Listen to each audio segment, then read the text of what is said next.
Looking for a fun way to win 25 times your money this football and basketball season? Test your skills on Prize Picks, the most exciting way to play daily fantasy sports. Just select 2 or more players, pick more or less on their projection for a wide variety of stats, and place your entry. It's as easy as that. If you have the skills, you can turn $10 into $250 with just a few taps. Easy gameplay, quick withdrawals, and injury insurance on your picks are what make Prize Picks the #1 daily fantasy sports app. Ready to test your skills? Join the Prize Picks community of more than 7 million players who have already signed up. Right now, Prize Picks will match your first deposit up to $100. Just visit prizepicks.com/play100 and use code PLAY100. That's code PLAY100 at prizepicks.com/play100 for a first deposit match up to $100. Prize Picks, daily fantasy sports made easy.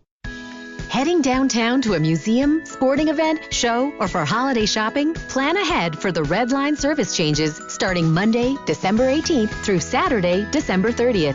Free shuttle buses will replace trains between DuPont Circle and Gallery Place. For more detailed information and travel alternatives, call 202-637-7000 or visit WMATA.com, WMATA.com.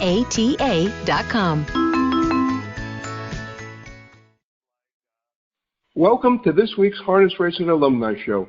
I'm Freddie Hudson, and I'm here today with Trade Martin and Bob Marks. The Harness Racing Alumni Show is the #1 harness racing podcast in North America. We have sponsorships and advertising spots available. For more information, email rrtrotten@outlook.com or visit ustrots.com. The statements and opinions of our guests are their personal opinions and beliefs, and it does not necessarily represent the opinions of the Harness Racing Alumni Show or of its host. The Harness Racing Alumni Show with your hosts, Freddie Hudson and Trade Martin. Returning as this week's guest is Standardbred owner and breeder, Don Tiger. Don, welcome back to the Harness Racing Alumni Show. Great to be back with you guys. How's everybody doing today? Good. And yourself? I can't complain, living the dream. Happy holidays to all three of you and all our listening audience. Thank you. Don, can you give us an update on the status of your litigation with the New Jersey Racing Commission on the disqualification of your horse, Charlie May, from the 2021 Meadowlands Pace? Yeah, we're going on 2.5 years.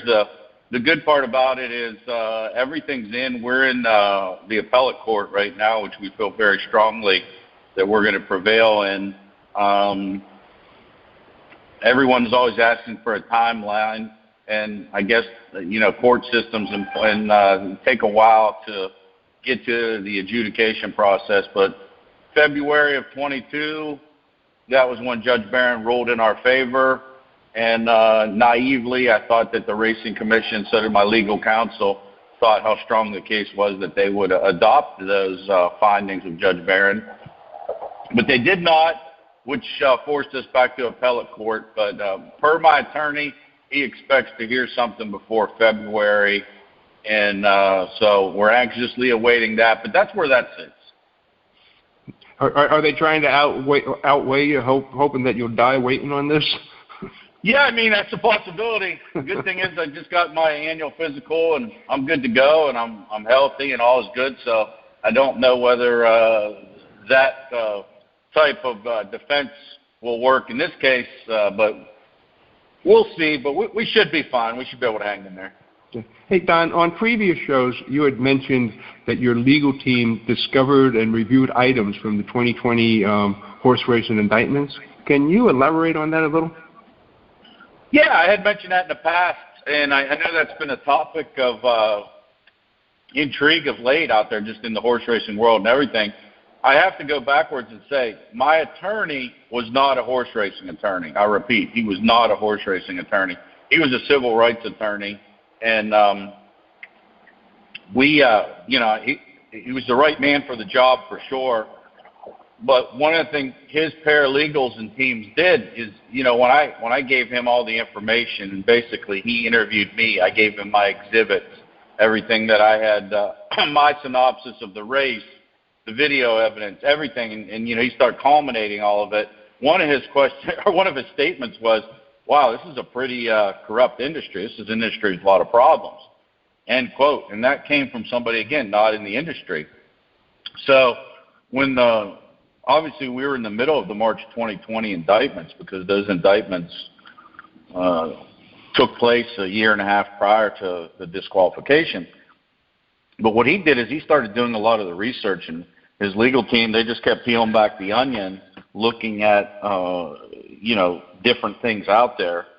And, I mean, it's just fascinating because, I would get calls and, the legal team would say, "Hey, do you know this person? Do you know that? Is this information relevant?" Some of it wasn't. Other parts of it was.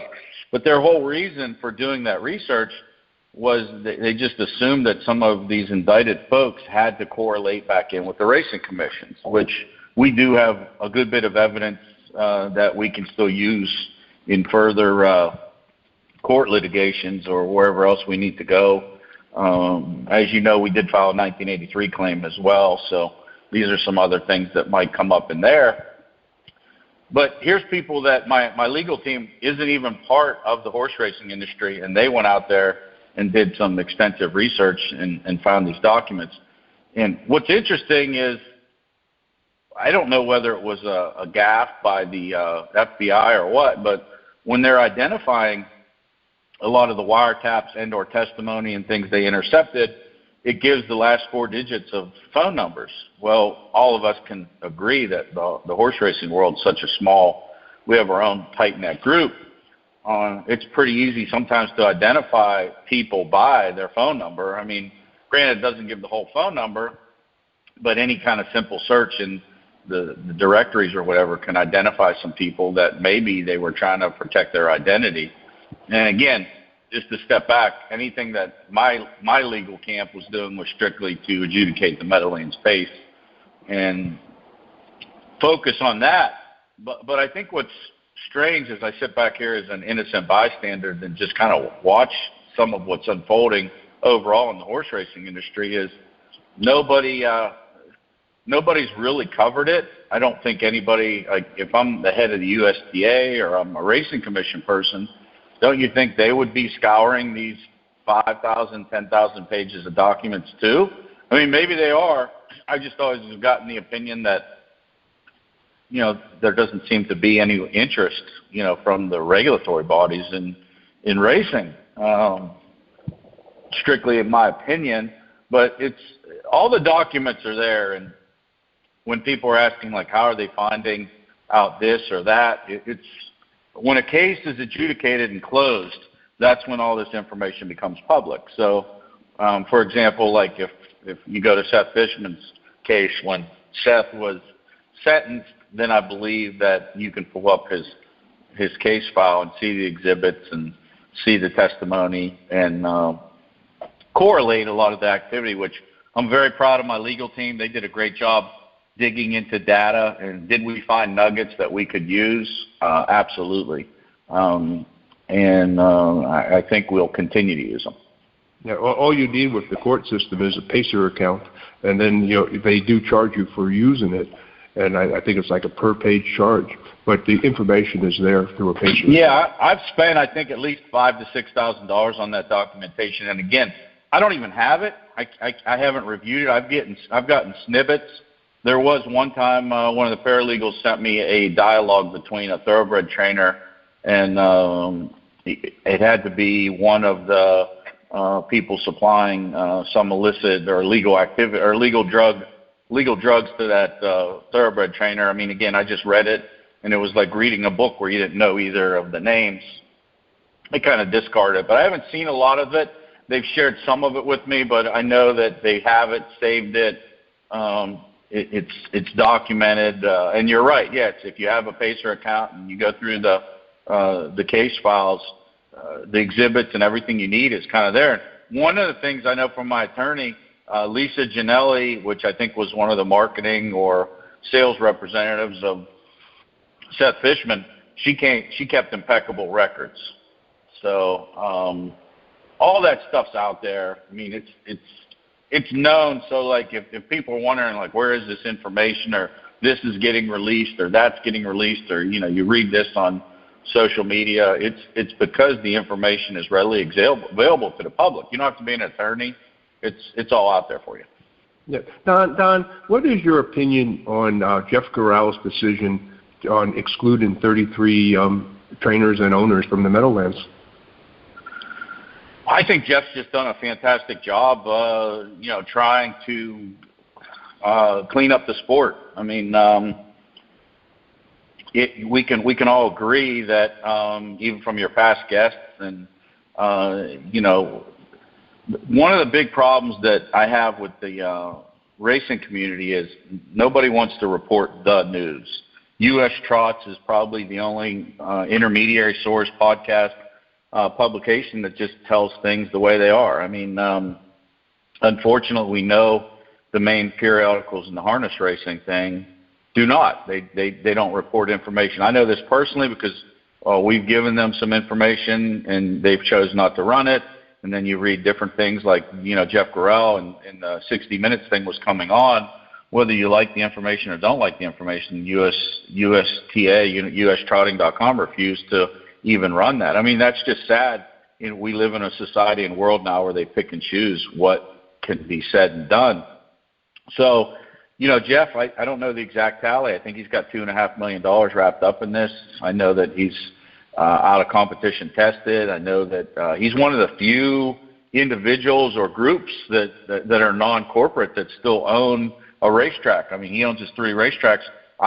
Is there a racetrack out there right now in harness racing that's not owned by a casino? If there is, I don't know it. But I think what Jeff did is, he's got all the information.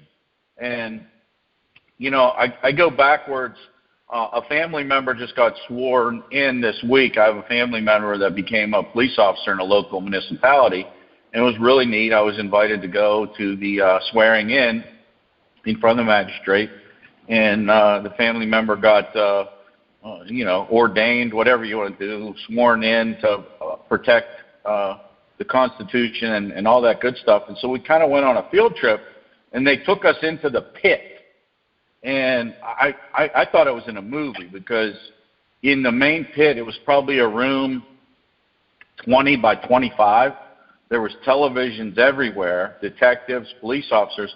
And I literally thought I was in like a Star Trek movie or something because they're all watching screens. They're doing different things. And then I started asking questions. And one of the neat things is what they do if a license plate is called in like downtown Pittsburgh, some of the greater Pittsburgh area, and they find out that perpetrator robbed a bank or something, they get facial recognition and they get a license plate. And if that license plate comes through this municipality, it's flagged. It comes up. So, it just blew me away because that's the kind of technology that's out there. So the reason I'm correlating this is because with all the technology that the FBI has and everything they did, I'm telling you unequivocally, they know exactly what happened with these cases. And every time you send a text message, anytime you send an email, there's a paper trail of it. And in this case, anybody that Jeff Garrell basically took the invoices or whatever that's out there public that shows who bought what, when, where, how, because that was his original diagnosis. He's able to say, listen, I've got to exclude you guys from my track. I thought he did it eloquently because he said, hey, you're going to have till the end of the season, December. I guarantee you he's had this information for a long time, and it was just a matter of if and when, he was going to release it. But Jeff's been a pioneer in the industry. He's tried to do whatever he can to save it. And I go back to, with what he did, I think it was a bold move. Granted, I'm sure that I think there is some legal litigation out there that's probably going to go back and forth. But like anything, if you bought illegal drugs and you paid for it and it got delivered to your house multiple times, then, you can't outrun that. And in my opinion, I think that this is far from over. I think that the FBI or Southern District's either going to prosecute these guys criminally, or I believe what will happen is they're basically letting the commissions kind of clean it up. And I wouldn't be surprised in the next 3 to 6 months you start to see some people get cut off from the commission and kind of go down that direction. Yep. Hey, Trey, did you want to jump in here with anything? No, and Don's got a very interesting dialogue going, and I'm sure Bob is enjoying it too. But excellent. I hope you have a great Christmas, Don, and I hope everything goes well for you, which I'm sure it will. You're a good guy. Yeah, I appreciate that. Yep. Hey, Don, I have one more thing. Sure. Getting back to the New Jersey Racing Commission, they recently, I guess about 8 or 10 trainers were suspended, or they're being fined and suspended for butte positives on a New Jersey Racing Commission screw-up by not informing anyone that they had changed the administration time from 24 hours to 48 hours. Now, they went to the appellate court. They won at the appellate court. And just like in your case, the New Jersey Racing Commission refused to accept the appellate court's decision. Do you think that these guys have a shot of bringing a 1983 case against them again, too? Absolutely, I do. Yes, I think that legally there's a lot of doors open here, because there's definitely some misconceptions in the harness racing world. I could go back to Deputy Director Tomasello of the New Jersey Racing Commission. He's no longer with the commission, and I don't think that's a coincidence. I believe that he is in some of the documents that deal with these. I always call them the March 2020 indictments, because he's tied into that, and the commissions are tied into that. And I think this is where I was naive. Our case was so strong. I thought the Racing Commission, when we went in front of them, that they would have looked at all the facts and said, yes, whether we agree with it or don't agree with it, you proved in a court of law that you were right and we were wrong, and we handled things a little inappropriately that day. There were so many missteps that were made by the New Jersey Racing Commission on the Meadowlands Pace appeal. I mean, they're a plethora. We don't even need to rehash that and get into that, but they made various mistakes. So now the same thing. I think it's almost like an insurance claim. Everybody in the office is told, deny the claim regardless. Doesn't matter. And I think that's the point that they've taken. But what we're doing is we're playing with people's lives and livelihoods and stuff like that. I mean, for me, I'm a blessed guy. My horse has had a great career. He's still at it. And, regardless of what the outcomes are, it's been a great ride, and I love it, and it's been a lot of fun. We're just trying to correct the wrong, and we're trying to set a precedent so the next guy in the future gets a fair shake and gets adjudicated properly, and they go through the proper channels in order to adjudicate a race.